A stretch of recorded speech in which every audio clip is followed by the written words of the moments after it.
আজ জানাবো পশ্চিমবঙ্গ দেশ এবং বিদেশের বাছাই করা গুরুত্বপূর্ণ 50টি তাজা সংবাদ। আপনি যদি চ্যানেলে নতুন হয়ে থাকেন তাহলে অবশ্যই চ্যানেলটি সাবস্ক্রাইব করুন, কারণ প্রতিদিনের সেরা খবর আপনার হাতের মুঠোয় পৌঁছে দিতে আমরা আছি সদা প্রস্তুত। খবরের প্রথমেই দেখে নেব সংবাদ শিরোনাম। অবশেষে ইস্তফা দিলেন কেন্দ্রীয় শিক্ষামন্ত্রী ধর্মেন্দ্র প্রধান। বিরাট জয় আরশোলাদের। এবার আন্দোলন কোন পথে? ধর্মেন্দ্র ইস্তফার পর মোদীকে একই বলছেন অভিজিৎ দীপকে, দেখুন। এটি গণতন্ত্রের জয়। ধর্মেন্দ্র প্রধানের পদত্যাগে প্রথম প্রতিক্রিয়া সোনম ওয়াংচুকের। এবার কোন পথে সিজেপির আন্দোলন? শিক্ষামন্ত্রী পদত্যাগ করতেই রাস্তা বলে দিলেন সোনম ওয়াংচুক। ধর্মেন্দ্র ইস্তফা দিলেও যন্তর মন্তর ছাড়ছে না আরশোলারা। 2, 3 ও 4 নম্বর দাবিও মানতে হবে, ঘোষণা সিজেপির। এবার টার্গেট প্রধানমন্ত্রী। ধর্ণা শেষ হতেই বড় হুঙ্কার, দেখুন। নিট আন্দোলন ঘিরে উত্তাল হারোয়া। রাহুল প্রিয়াঙ্কার আটক নিয়ে কংগ্রেসের প্রতিবাদ। ভয় না পেয়ে গর্জে উঠছে গোটা দেশ। শিক্ষামন্ত্রী ইস্তফার পর এবার পরবর্তী লক্ষ্য স্থির সোনমের। পুলিশ আদালতের না, মিছিলে নাছোড়। মমতার ধাক্কা মহিলা পুলিশকে। স্কুটিতে চেপে ছাড়লেন ঘটনাস্থল। ধর্মেন্দ্র ইস্তফা দিয়েছেন, তারপরও মমতা দিল্লি যাবেন? শুনেই সৌগত বললেন, অনুমতি দিল না হাইকোর্ট, তারপরেও মিছিলে হাজির মমতা। পদ্মপুকুরে উত্তেজনা, আটক কুণাল বৈশ্যনর। গ্রেপ্তার কুণাল ঘোষ। লালবাজারের পথে মমতা। ভাইপো একবার ঢুকলে আর বেরোবে না। বিধানসভায় বিস্ফোরক হুঁশিয়ারি মুখ্যমন্ত্রীর। ওদের আমরা ছাড়বো না। সাংবাদিকদের উপর হামলায় বিধানসভায় ক্ষোভে ফেটে পড়লেন মুখ্যমন্ত্রী। প্রয়াত পঙ্কজ দত্তকে হেনস্থার অভিযোগে পুলিশের বিরুদ্ধে বড় অ্যাকশন। কি বললেন মুখ্যমন্ত্রী? এবার এই গুন্ডাদের 3 পুরুষ মনে রাখবে। কি করতে চলেছেন মুখ্যমন্ত্রী, দেখুন। বাংলায় এখন বাবরের সরকার নেই। এসব করে সিপিএম এর লাভ হবে না, ধুয়ে দিলেন শ্রমিক। ধর্মেন্দ্র প্রধান ইস্তফা দিতেই চর্চায় সুকান্ত মজুমদার। কে হবেন পরবর্তী শিক্ষামন্ত্রী? ভারতে পদত্যাগ শিক্ষামন্ত্রীর। ইংরেজদের দেশে মন্ত্রিত্ব পেল বিহার কা লালা কনিষ্ক। ধর্মেন্দ্র ইস্তফার পর বাকি 2 দাবিও মানল কেন্দ্র। অবস্থান প্রত্যাহার ককরোচ জনতা পার্টির। ছাত্র বিক্ষোভের মাঝেই মুখ খুললেন মোহন ভাগবত। ককরোচদের জন্য দিলেন বড় বার্তা। এবার খুলবে সমাধানের পথ। দুনিয়া মাথা নত করে। করোনার লোক চাই, এদের লাইনে রাখতে হবে। ধর্মেন্দ্র প্রধানের ইস্তফায় উচ্ছ্বাস ককরোচ জনতা পার্টির। মার খেয়েছিল শুনে রাতে ঘুমোতে পারিনি। ছেলের ঐতিহাসিক জয়ে চোখে জল সিজেপি প্রধান অভিজিতের মায়ের। কেরিয়ার শেষ করার হুমকি। নিট বিক্ষোভে আটক হওয়ার পর সোজা জবাব অভিনেত্রীর। ওড়িশা ও দিল্লিতে বাড়ি জমি, লাখ লাখ টাকার সোনার উপর। কত কোটি টাকার মালিক পদত্যাগী শিক্ষামন্ত্রী ধর্মেন্দ্র প্রধান। রাজ্যের জন্য তৈরি হবে একেবারে নতুন বিধানসভা ভবন। বড় ঘোষণা করে দিলেন মুখ্যমন্ত্রী শুভেন্দু অধিকারী। কি করেছিস ববি? বিধানসভায় ক্যাগ রিপোর্ট পেশ হতেই ফিরাদকে কৌতুক ছলে খোঁচা তাপস রায়ের। ধর্মেন্দ্র ইস্তফায় বাধা পেলেন মমতা। আর কি ককরোচদের আন্দোলনে শরিক হতে পারবেন তৃণমূল নেত্রী? সৌগত যা জানিয়ে দিলেন। প্রশ্ন ফাঁস রুখতে সংসদে বিল পেশ হবে সোমবার। ধর্মেন্দ্রের ইস্তফার পর নতুন শিক্ষামন্ত্রীকে ঘোষণা করে দিল নরেন্দ্র মোদীর সরকার। ধর্মেন্দ্র ইস্তফার পরও রণক্ষেত্র যন্তর মন্তর। পুলিশকে লক্ষ্য করে পাথর, আহত একাধিক। ধর্মতলায় ছাত্র মিছিলে অশান্তি। 70 জন অছাত্র চিহ্নিত। প্রথম প্রয়োগ হলো গুন্ডা দমন আইন। 3 পুরুষ মনে রাখবে শুভেন্দু। বিকাশের মতে ঢুকেছিল এপিরা। মোস্তাফিজুর বলছেন দুষ্কৃতী। ককরোচদের রূপে কারা ঢুকে পড়েছিল বামেদের মিছিলে? তুমুল চাঞ্চল্য। টিএমসিপির মিছিলে রাজ্যে হাইকোর্টে খারিজ। কুণাল বৈশ্যনরদের পুলিশ আটক করতেই পদ্মপুকুরে ছুটে গেলেন মমতা। রণক্ষেত্র পদ্মপুকুরে সোজা হাজির মমতা। লাল মলাটের সংবিধান হাতে, বড় হুঁশিয়ারি তৃণমূল নেত্রীর। বাংলার বিরোধী দলনেতা কে? বড় পদ ঘিরে বড় জালিয়াতি। উদ্বেগ প্রকাশ খোদ শুভেন্দুর। ক্ষমতা শেষ প্রধানদের। সই কাটল বিধানসভা। পঞ্চায়েতে ঐতিহাসিক আইন পাশের পর কাঁপছে দুর্নীতিবাজরা। হাসপাতাল যেন উত্তর কোরিয়া। 26 দিন পর অনশন ভাঙতে সোনম ওয়াংচুকের বিস্ফোরক দাবিতে তোলপাড় দেশ। যন্তর মন্তরে আসা কমপক্ষে 2000 জনের অতীতে রয়েছে। দিল্লি পুলিশের চাঞ্চল্যকর দাবি। তৃণমূল আমলে নানা বিতর্কিত ঘটনায় নাম জড়ানো 5 জন পুলিশ আধিকারিক সাসপেন্ড। শুভেন্দুর ঘোষণা বিধানসভায়। রাতের পর রাত কাটিয়ে রিসোর্টে 20 থেকে 30 লক্ষ বিল। টাকায় দেয়নি ক্যামাক স্ট্রিট। ফের বড় অভিযোগ। মা ক্যান্টিনে নিয়ে এবার বড় ঘোষণা। অগ্নিমিত্রার কাজের প্রশংসা ফিরাদের গলায়। আরশোলাদের প্রতিবাদে সামিল নববধূ। বিয়ে ছেড়ে কেন যন্তর মন্তরে? দিলেন অদ্ভুত উত্তর। Viral video. ভারত মার্কিন বাণিজ্য চুক্তি, কৃষিক্ষেত্র ও গ্রামীণ অর্থনীতি নিয়ে প্রশ্ন। হাইকোর্টের চরম ধাক্কা, তবুও রণংদেহী কালীঘাট তৃণমূল। কলকাতার রাস্তায় ধুন্ধুমার, গ্রেপ্তার কুনাল ঘোষ। ধর্মীয় পোশাক ছিঁড়েছে আরশোলারা, নেতা দীপকে ক্ষমা চাওয়ার হুঁশিয়ারি শিখ সম্প্রদায়ের। মুসলিম বলে ব্রাহ্মণ শিক্ষকের স্ত্রী দেননি খাবার, কালামের উত্থান কাহিনী শিক্ষা দেয় জেন জিকেও। আরশোলার সঙ্গে পাঙ্গা নেওয়ার ফল, সুপ্রিম কোর্টের প্রধান বিচারপতিকে ধন্যবাদ অভিজিতের, ভাগ্যিস ককরোচ বলেছিল। সিজেপির বিক্ষোভে পড়ুয়াদের উপরে পেলেট গান চালাতে নির্দেশ দিয়েছিলেন অমিত শাহ, বিস্ফোরক রাহুল গান্ধী। গুন্ডা পাঠিয়েছিল কারা? নিট কাণ্ডে রাহুল গান্ধীকে তুলোধনা বিজেপির, কি জানালেন গিরিরাজ সিং? ধর্মেন্দ্রর ইস্তফাতে মিলল না স্বস্তি, ফের রণক্ষেত্র যন্তর মন্তর। ডিম ছোড়া যদি সংস্কৃতি না হয়, তাহলে সাংবাদিকদের ওপর বোতল ও জুতো ছোড়াও সংস্কৃতি হতে পারে না, বিধানসভায় বিস্ফোরক মুখ্যমন্ত্রী। কি নওশাদ ভাই, ভাঙড়ের বিধায়ককে বড় সার্টিফিকেট, প্রশংসা করে কি বললেন শুভেন্দু? আন্দোলনের আড়ালে কলকাতায় বড় চক্রান্ত, 70 জন হামলাকারীর আসল পরিচয় ফাঁস করলেন মুখ্যমন্ত্রী শুভেন্দু। খিদিরপুর পার্ক সার্কাস থেকে লোক, ধর্মতলার অশান্তিতে আফরোজ, নাহিম, তাহিন, নিজাম সহ 70 জন চিহ্নিত। আন্দোলনের নামে গুন্ডামি, ককরোচ মিছিলে 2500 দাগি অপরাধী, পুলিশকে ধারালো অস্ত্রের কোপ। আর ভয় পাবেন না, এবার এই সরকারকে সরানোর সময়। শিক্ষামন্ত্রীর ইস্তফার পরে মোদীকে হটানোর ডাক রাহুলের। কলকাতায় ফের আন্দোলনের প্রস্তুতি, টিএমসিপি আবেদনে ছুটির দিনেই হাইকোর্টে শুনানি। প্রধান উপপ্রধান 15 দিন না থাকলে বসবে প্রশাসক, বিধানসভায় আসছে পঞ্চায়েত সংশোধনী বিল। কালিয়াগঞ্জে মৃত্যুঞ্জয় খুন থেকে প্রিজন ভ্যানে কালি, আইপিএস সহ 5 পুলিশ কর্মীকে সাসপেন্ড শুভেন্দুর। প্রথমবার সর্বশক্তিতে ইরানের ওপর হামলা কুয়েত বাহরিনের, মহাযুদ্ধের প্রমাদ গুনছেন মধ্যপ্রাচ্য। কৃষ্ণ সাগরে রুশ জলসীমায় বাণিজ্য তরিতে হামলা, মৃত ভারতীয় নাবিক, কড়া নিন্দা নয়াদিল্লির। দক্ষিণবঙ্গে বাড়বে দুর্যোগ, 2 জেলায় অতি ভারী বৃষ্টির সতর্কতা, রবিবার কেমন থাকবে আবহাওয়া? এতক্ষণ শুনছিলেন সংবাদ শিরোনাম, এবার আসছি খবরের বিস্তারিত। এর আগে একটি ছোট্ট রিকোয়েস্ট, আপনি যদি এই চ্যানেলে নতুন হয়ে থাকেন তাহলে চ্যানেলটিকে অবশ্যই সাবস্ক্রাইব করুন। কেন্দ্রীয় শিক্ষামন্ত্রী ধর্মেন্দ্র প্রধানের পদত্যাগকে ঘিরে দেশের রাজনৈতিক পরিস্থিতিতে বড় পরিবর্তনের ইঙ্গিত মিলেছে।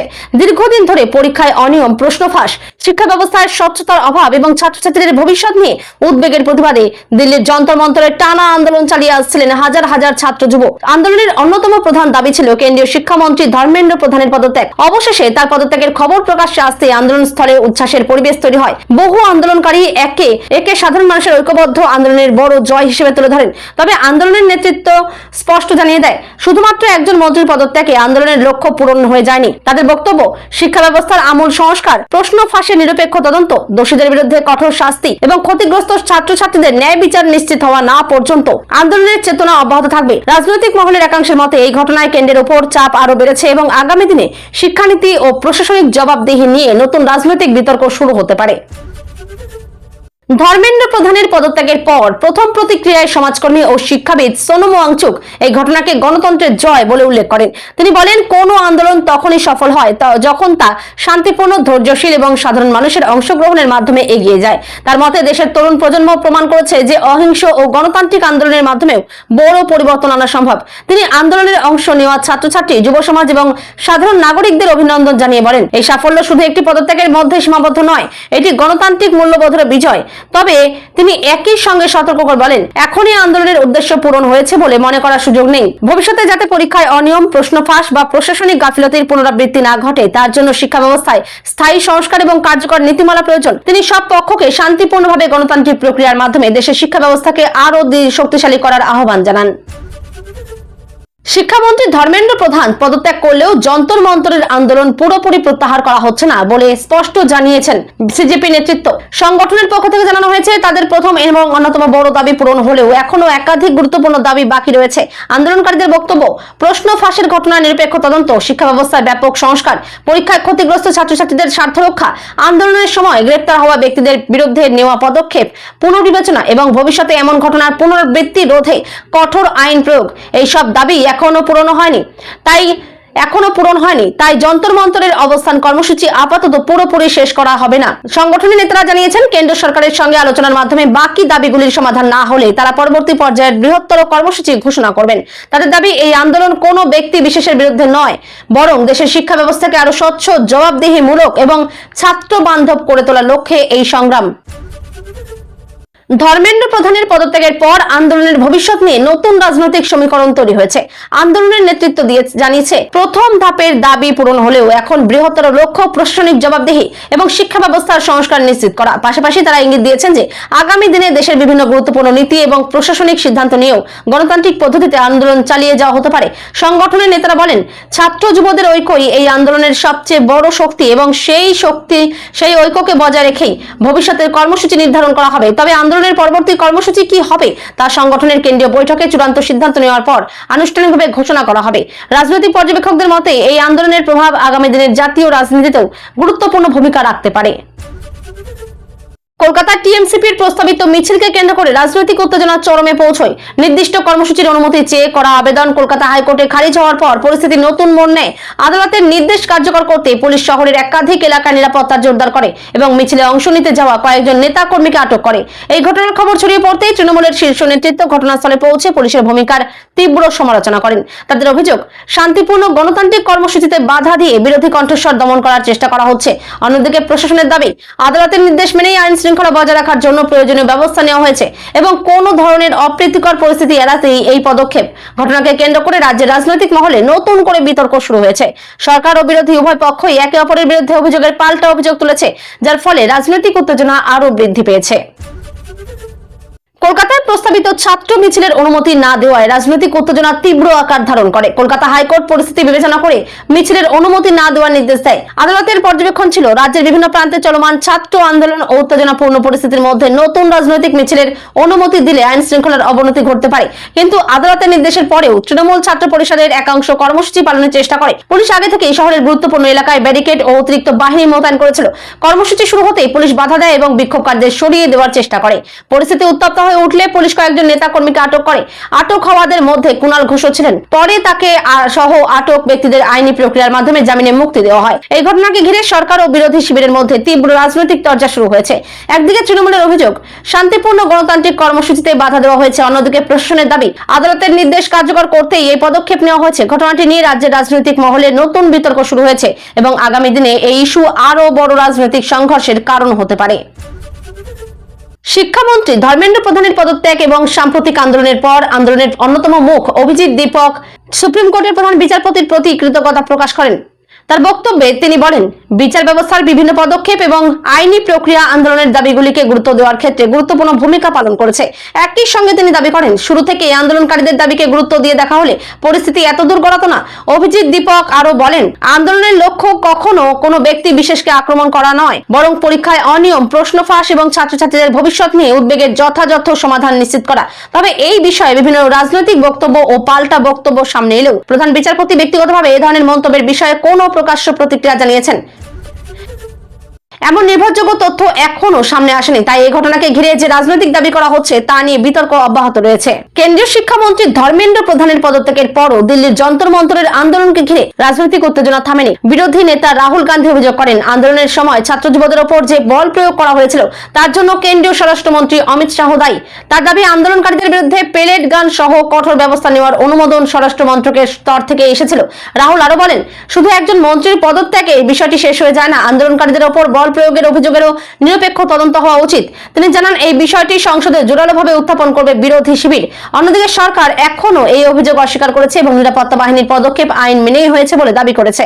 এদিকে পেলেটে আহত হওয়ার অভিযোগের ঘটনাও তদন্তাধীন রয়েছে। ফলে এই ইস্যুকে কেন্দ্র করে সরকার ও বিরোধীদের রাজনৈতিক সংঘাত আরো তীব্র হয়েছে। ধর্মেন্দ্র প্রধানের পদত্যাগের খবর প্রকাশ্যে আসার পর অনেকের ধারণা ছিল যন্তর মন্তরের আন্দোলন পুরোপুরি শেষ হয়ে যাবে, কিন্তু বাস্তবে আন্দোলন স্থলে উত্তেজনা আরো এক দফা বেড়ে যায়। আন্দোলনকারীদের একাংশ জানিয়ে দেয়, তাদের প্রথম দাবি পূরণ হলেও বাকি গুরুত্বপূর্ণ দাবিগুলি এখনো বাস্তবায়িত হয়নি। এর মধ্যে রয়েছে শিক্ষা ব্যবস্থায় স্থায়ী সংস্কার, প্রশ্ন ফাঁসের নিরপেক্ষ তদন্ত, আন্দোলনকারীদের বিরুদ্ধে হওয়া মামলার প্রত্যাহার, আহতদের ন্যায় বিচার এবং ক্ষতিগ্রস্ত পরিবারগুলির জন্য ক্ষতিপূরণ। এই দাবিগুলি পূরণ না হওয়া পর্যন্ত আন্দোলনের চেতনা বজায় থাকবে বলে নেতৃত্ব জানায়। পরে কেন্দ্রের সঙ্গে আলোচনার পর আন্দোলন প্রত্যাহারের ঘোষণা করা হলেও প্রয়োজনে ভবিষ্যতে আবার বৃহত্তর আন্দোলন নামার হুঁশিয়ারিও দেওয়া হয়। যন্তর মন্তরে সারা দিন ধরে হাজার হাজার মানুষের উপস্থিতি, স্লোগান এবং বিজয় মিছিলের মধ্যেও আন্দোলনের ভবিষ্যৎ কর্মসূচি নিয়ে আলোচনা চলতে থাকে। কেন্দ্রীয় শিক্ষামন্ত্রী ধর্মেন্দ্র প্রধানের পদত্যাগের পর পশ্চিমবঙ্গের রাজনৈতিক মহলেও নতুন আলোচনা শুরু হয়। বাংলার প্রাক্তন মুখ্যমন্ত্রী দিল্লিতে যাওয়ার সম্ভাবনা নিয়ে প্রশ্ন করা হলে তৃণমূল কংগ্রেসের বর্ষিয়ান সাংসদ সৌগত রায় বলেন, একজন মন্ত্রীর পদত্যাগ অবশ্যই একটি গুরুত্বপূর্ণ ঘটনা, তবে এর অর্থ এই নয় যে সমস্ত সমস্যা মিটে গেছে। তার বক্তব্য, শিক্ষা ব্যবস্থা, পরীক্ষায় অনিয়ম এবং ছাত্রছাত্রীদের ভবিষ্যৎ নিয়ে যে প্রশ্ন উঠেছে তার স্থায়ী সমাধান হওয়াই বেশি গুরুত্বপূর্ণ। তিনি আরো বলেন, কোন রাজনৈতিক সফর বা কর্মসূচি হবে কিনা সেই সিদ্ধান্ত দলের শীর্ষ নেতৃত্ব নেবে। এদিকে ধর্মেন্দ্র প্রধানের পদত্যাগের পরও শিক্ষা ব্যবস্থার সংস্কার এবং ছাত্রদের দাবিকে ঘিরে জাতীয় রাজনীতিতে চাপ অব্যাহত রয়েছে। ফলে দিল্লি ও কলকাতা দুই জায়গাতেই এই ইস্যু রাজনৈতিক আলোচনার কেন্দ্রবিন্দুতে রয়েছে। পশ্চিমবঙ্গ বিধানসভার বিরোধী দলনেতা অভিষেক বন্দ্যোপাধ্যায়কে লক্ষ্য করে কড়া রাজনৈতিক বার্তা দেন মুখ্যমন্ত্রী শুভেন্দু অধিকারী। বিধানসভার আলোচনায় তিনি বলেন, আইন সবার জন্য সমান এবং কেউ আইনের ঊর্ধ্বে নয়। দুর্নীতি বা অন্য কোনো মামলায় যদি তদন্তকারী সংস্থা পর্যাপ্ত প্রমাণ পায় তাহলে আইন তার নিজস্ব গতিতেই চলবে। এই প্রসঙ্গে তিনি কড়া ভাষায় মন্তব্য করেন যে একবার আইনের জালে পড়লে সহজে বেরোনো যাবে না। মুখ্যমন্ত্রী আরো দাবি করেন, রাজ্যে দুর্নীতি ও অনিয়মের বিরুদ্ধে তার সরকার জিরো টলারেন্স নীতি নিয়েছে এবং প্রভাবশালী ব্যক্তি হলেও কোনো ছাড় দেওয়া হবে না। এই মন্তব্যের পর বিধানসভায় শাসক ও বিরোধী সদস্যদের মধ্যে তুমুল বাক বিতণ্ডা শুরু হয়। বিরোধীরা মুখ্যমন্ত্রীর বক্তব্যকে রাজনৈতিক হুমকি বলে অভিযোগ করলেও সরকার দাবি করে এই আইনের শাসনের পক্ষে কঠোর অবস্থানেরই প্রতিফলন। কলকাতায় নিট সংক্রান্ত বিক্ষোভে সাংবাদিকদের উপর হামলার ঘটনায় মুখ্যমন্ত্রী শুভেন্দু অধিকারী বিধানসভায় তীব্র ক্ষোভ প্রকাশ করেন। তিনি বলেন, সংবাদ মাধ্যমের প্রতিনিধিদের উপর হামলা কোনোভাবেই মেনে নেওয়া হবে না এবং দোষীদের বিরুদ্ধে কঠোরতম আইনি ব্যবস্থা নেওয়া হবে।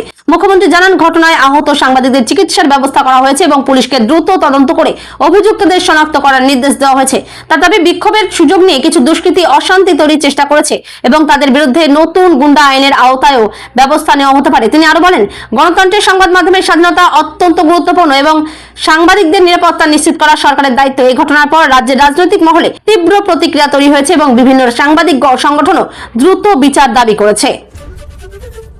কলকাতার সাম্প্রতিক বিক্ষোভ ও অশান্তির ঘটনাকে কেন্দ্র করে মুখ্যমন্ত্রী শুভেন্দু অধিকারী কঠোর অবস্থানের বার্তা দেন। তিনি জানান, যারা আন্দোলনের নামে ভাঙচুর, হামলা বা আইন শৃঙ্খলা নষ্ট করার চেষ্টা করবে তাদের বিরুদ্ধে সরকার কোনো রকম নমনীয়তা দেখাবে না।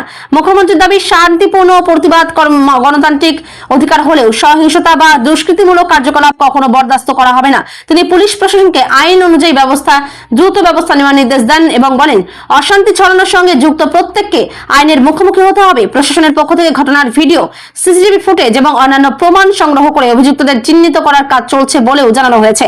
সরকার মনে করছে ভবিষ্যতে এই ধরনের ঘটনা রুখতে কঠোর পদক্ষেপই সবচেয়ে কার্যকর হবে। ছাত্র আন্দোলনের আবহে আরএসএস প্রধান মোহন ভাগবতের বক্তব্য রাজনৈতিক মহলে আলোচনার বিষয় হয়ে উঠেছে। বিভিন্ন প্রতিবেদনে বলা হয়েছে, তিনি শান্তিপূর্ণ সংলাপ, সামাজিক সম্প্রীতি এবং গণতান্ত্রিক পদ্ধতিতে সমস্যা সমাধানের উপর গুরুত্ব আরোপ করেছেন। তার বক্তব্যে ইঙ্গিত দেওয়া হয় যে দীর্ঘমেয়াদী সমাধান খুঁজতে সব পক্ষের উচিত উত্তেজনা এড়িয়ে আলোচনার পথ বেছে নেওয়া। যদিও এই বিষয়ে বিভিন্ন সংবাদ মাধ্যমে ভিন্ন ভিন্ন ব্যাখ্যার সামনে এসেছে, তার বক্তব্যের মূল সুর ছিল সংযম বজায় রাখা এবং সমাজে অশান্তি না বাড়িয়ে সমাধানের পথ খোঁজা। এদিকে ছাত্র আন্দোলন ও শিক্ষা ব্যবস্থা নিয়ে রাজনৈতিক বিতর্ক অব্যাহত রয়েছে এবং বিভিন্ন পক্ষ নিজেদের অবস্থান তুলে ধরছে। কেন্দ্রীয় শিক্ষামন্ত্রী ধর্মেন্দ্র প্রধানের পদত্যাগের খবর প্রকাশ্যে আসতেই দিল্লির যন্তর মন্তরে আন্দোলনরত সিজেপি সমর্থকদের মধ্যে উচ্ছ্বাসের পরিবেশ তৈরি হয়। দীর্ঘদিন ধরে চলা আন্দোলনের অন্যতম প্রধান দাবি ছিল শিক্ষামন্ত্রীর পদত্যাগ। সেই দাবি পূরণ হওয়ার পর আন্দোলনকারীরা একে জন আন্দোলনের বড় সাফল্য বলে উল্লেখ করেন। আন্দোলনের নেতারা বলেন, এটি শুধুমাত্র একজন মন্ত্রী পদত্যাগ নয়, বরং দেশের ছাত্র যুব সমাজের ঐক্যবদ্ধ আন্দোলনের ফল। তাদের বক্তব্য, সরকারের কাছে মানুষের দাবিকে গুরুত্ব দিয়ে সিদ্ধান্ত নিতে হয়েছে, যা গণতান্ত্রিক ব্যবস্থারই প্রতিফলন। একই সঙ্গে তারা স্পষ্ট করে দেন, এই সাফল্যের পরও শিক্ষা ব্যবস্থায় স্থায়ী সংস্কার, প্রশ্ন ফাঁস রোধে কার্যকর ব্যবস্থা, ক্ষতিগ্রস্ত ছাত্রছাত্রীদের ন্যায় বিচার এবং ভবিষ্যতে এমন ঘটনা রোধে কঠোর আইন প্রয়োগের দাবিতে তাদের নজর থাকবে। আন্দোলনের নেতৃত্ব জানায়, দেশের ছাত্র সমাজ যদি ঐক্যবদ্ধ থাকে তাহলে ভবিষ্যতেও সাধারণ মানুষের স্বার্থে এভাবেই গণতান্ত্রিক আন্দোলন চালিয়ে যাওয়া হবে। কেন্দ্রীয় শিক্ষামন্ত্রীর পদত্যাগের পর তার সম্পত্তি ও আর্থিক অবস্থাও নতুন করে আলোচনায় উঠে এসেছে। প্রকাশিত হলফনামা ও নির্বাচনী নথি অনুযায়ী ধর্মেন্দ্র প্রধানের নামে ও পরিবারের নামে ওড়িশা এবং দিল্লিতে বাড়ি ও জমি রয়েছে। এছাড়া ব্যাংকে আমানত, সোনার উপর গয়না, বিনিয়োগ এবং অন্যান্য স্থাবর অস্থাবর সম্পত্তিও তার সম্পদের অন্তর্ভুক্ত। সরকারি নথিতে উল্লেখিত তথ্য অনুযায়ী তার মোট সম্পদের মূল্য কয়েক কোটি টাকার বেশি। তবে রাজনৈতিক মহলের একাংশের মতে কোনো জনপ্রতিনিধির সম্পত্তির পরিমাণ নিয়ে আলোচনা করার পাশাপাশি সেই সম্পদের উৎস ও হলফনামায় দেওয়া তথ্যের পক্ষের স্বচ্ছতা ও সমান গুরুত্বপূর্ণ। অন্যদিকে আইন অনুযায়ী নির্বাচনে অংশগ্রহণকারী প্রত্যেক প্রার্থীকে নিজের সম্পত্তির হিসাব নির্বাচন কমিশনের কাছে হলফনামার মাধ্যমে জমা দিতে হয় এবং ধর্মেন্দ্র প্রধানও সেই নিয়ম মেনেই তার সম্পদের বিবরণ প্রকাশ করেছিলেন। তার পদত্যাগের পর সেই নথিগুলি নতুন করে আলোচনায় এসেছে। পশ্চিমবঙ্গের বিরোধী দল নেতার পদকে কেন্দ্র করে রাজনৈতিক বিতর্কের আবহে বিরোধী শিবিরের পক্ষ থেকে উদ্বেগ প্রকাশ করা হয়েছে। বিরোধী নেতা শুভেন্দু অধিকারী দাবি করেন, বিরোধী দলের সাংবিধানিক মর্যাদা এবং অধিকার নিয়ে বিভ্রান্তি তৈরি করার চেষ্টা হচ্ছে। তার বক্তব্য, বিধানসভায় বিরোধী দল নেতার পদ একটি সাংবিধানিক দায়িত্বপূর্ণ পদ এবং তা নিয়ে কোনো ধরনের ভুল তথ্য বা বিভ্রান্তি ছড়ানো উচিত নয়। তিনি আরো বলেন, গণতান্ত্রিক ব্যবস্থায় সরকার ও বিরোধী উভয় পক্ষের ভূমিকা অত্যন্ত গুরুত্বপূর্ণ। তাই বিরোধী দল নেতার পদকে ঘিরে যদি কোনো প্রশাসনিক বা রাজনৈতিক জটিলতা তৈরি হয় তাহলে তা গণতান্ত্রিক ব্যবস্থার পক্ষেও শুভ নয়। এদিকে এই ইস্যুতে রাজনৈতিক মহলে তর্ক বিতর্ক শুরু হয়েছে। শাসক ও বিরোধী উভয় পক্ষই নিজেদের অবস্থান তুলে ধরছে। তবে বিষয়টি নিয়ে এখনো কোনো সরকারি সিদ্ধান্ত বা সাংবিধানিক পরিবর্তনের ঘোষণা করা হয়নি। দিল্লির যন্তর মন্তরে চলা ছাত্র যুব আন্দোলনকে ঘিরে দিল্লি পুলিশের পক্ষ থেকে নতুন দাবি সামনে এসেছে। পুলিশের দাবি, আন্দোলন স্থলে উপস্থিত প্রায় 2000 মানুষের অতীত রেকর্ড খতিয়ে দেখা গেছে। তাদের মধ্যে বহুজনের বিরুদ্ধে আগে বিভিন্ন ধরনের অপরাধমূলক মামলা বা আইন শৃঙ্খলা সংক্রান্ত অভিযোগ নথিভুক্ত রয়েছে। দিল্লি পুলিশের আরও দাবি, মুখ শনাক্তকরণ প্রযুক্তি এবং অন্যান্য তথ্য ভান্ডারের ভিত্তিতে এই তথ্য সংগ্রহ করা হয়েছে। আন্দোলন স্থল ও তার আশেপাশে প্রায় 3000 পুলিশ মোতায়েন করা হয়েছে এবং একাধিক এফআইআরও দায়ের হয়েছে বলে জানানো হয়েছে। তবে আন্দোলনের সংগঠক সিজেপি এই দাবি সম্পূর্ণ অস্বীকার করেছে। তাদের বক্তব্য, সাধারণ ছাত্রছাত্রী ও নাগরিকদের আন্দোলনকে কলঙ্কিত করতেই এ ধরনের অভিযোগ তোলা হচ্ছে। এই দাবিকে ঘিরে রাজনৈতিক বিতর্ক শুরু হয়েছে এবং বিষয়টি নিয়ে দুই পক্ষের মধ্যে তীব্র বাকযুদ্ধ চলছে। কেমাক স্ট্রিটের একটি সরকারি দপ্তরকে ঘিরে আর্থিক অনিয়মের অভিযোগ নতুন করে সামনে এসেছে। অভিযোগে বলা হয়েছে, একটি রিসর্টে দীর্ঘ সময় ধরে থাকার পর বিপুল অঙ্কের বিল বকেয়া রয়ে গেছে। রিসর্ট কর্তৃপক্ষের দাবি, বিভিন্ন সময়ে সরকারি বৈঠক ও কর্মসূচির জন্য একাধিক কক্ষ ব্যবহার করা হলেও 20 থেকে 30 লক্ষ টাকার বিল পরিশোধ করা হয়নি। এই অভিযোগ প্রকাশ্যে আসার পর বিষয়টি নিয়ে রাজনৈতিক তরজা শুরু হয়েছে। অভিযোগকারীদের দাবি, সরকারি অর্থ ব্যবহারে সম্পূর্ণ স্বচ্ছতা থাকা উচিত এবং প্রয়োজনীয় ঘটনার নিরপেক্ষ তদন্ত হওয়া দরকার। তবে সংশ্লিষ্ট পক্ষের বক্তব্য ছাড়া এই অভিযোগের সত্যতা এখনো চূড়ান্তভাবে প্রতিষ্ঠিত হয়নি এবং বিষয়টি নিয়ে আনুষ্ঠানিক তদন্ত বা আইনি প্রক্রিয়া চললে তবেই প্রকৃত তথ্য স্পষ্ট হবে। দিল্লির যন্তর মন্তরের আন্দোলনে এক নববধূর উপস্থিতি সামাজিক মাধ্যমে ব্যাপক আলোচনার বিষয় হয়ে উঠেছে। ভাইরাল হওয়া একটি ভিডিওতে দেখা যায়, বিয়ের সাজেই তিনি আন্দোলন স্থলে উপস্থিত হয়েছেন। সংবাদ মাধ্যমের প্রশ্নের উত্তরে তিনি জানান, ব্যক্তিগত আনন্দের মুহূর্তের থেকেও দেশের ছাত্রছাত্রীদের ভবিষ্যতের প্রশ্ন তার কাছে বেশি গুরুত্বপূর্ণ বলেই তিনি সেখানে এসেছেন। তার বক্তব্য, পরীক্ষায় অনিয়ম ও শিক্ষা ব্যবস্থার বিভিন্ন সমস্যা নিয়ে যে আন্দোলন চলছে তা শুধু ছাত্রদের নয়, সমগ্র সমাজের বিষয়। ভিডিওটি প্রকাশ্যে আসার পর সামাজিক মাধ্যমে মিশ্র প্রতিক্রিয়া দেখা গেছে। কেউ তার এই পদক্ষেপকে সাহসী ও ব্যতিক্রমী বলে প্রশংসা করেছেন, আবার কেউ এটিকে প্রতীকী প্রতিবাদ হিসেবে দেখছেন। আন্দোলনের নেতারাও বলেন, বিভিন্ন শ্রেণী পেশার মানুষের অংশগ্রহণই এই আন্দোলনের বিস্তারকে তুলে ধরছে। মধ্যপ্রাচ্যে নতুন করে সামরিক উত্তেজনা বৃদ্ধির আশঙ্কা দেখা দিয়েছে। বিভিন্ন আন্তর্জাতিক প্রতিবেদনে দাবি করা হয়েছে, ইরানকে কেন্দ্র করে আঞ্চলিক নিরাপত্তা পরিস্থিতি আরো জটিল হয়ে উঠেছে এবং কুয়েত ও বাহরিনের ভূমিকা নিয়েও নানা আলোচনা চলছে। তবে সংশ্লিষ্ট দেশগুলোর পক্ষ থেকে পূর্ণমাত্রার যৌথ সামরিক হামলার বিষয়ে নির্ভরযোগ্য সরকারি নিশ্চিতকরণ পাওয়া যায়নি। বিশ্লেষকদের মতে, ইরানকে ঘিরে সামরিক ও কূটনৈতিক উত্তেজনা বৃদ্ধি পেলে সমগ্র মধ্যপ্রাচ্যের নিরাপত্তা, জ্বালানি সরবরাহ এবং আন্তর্জাতিক বাণিজ্যের উপর তার প্রভাব পড়তে পারে। বর্তমানে বিভিন্ন দেশ পরিস্থিতির উপর নজর রাখছে এবং কূটনৈতিকভাবে উত্তেজনা কমানোর চেষ্টা চলছে। এই পরিস্থিতিতে সরকারি ঘোষণা ও নির্ভরযোগ্য আন্তর্জাতিক সূত্রের তথ্যের ভিত্তিতেই ঘটনা প্রবাহ মূল্যায়ন করা গুরুত্বপূর্ণ।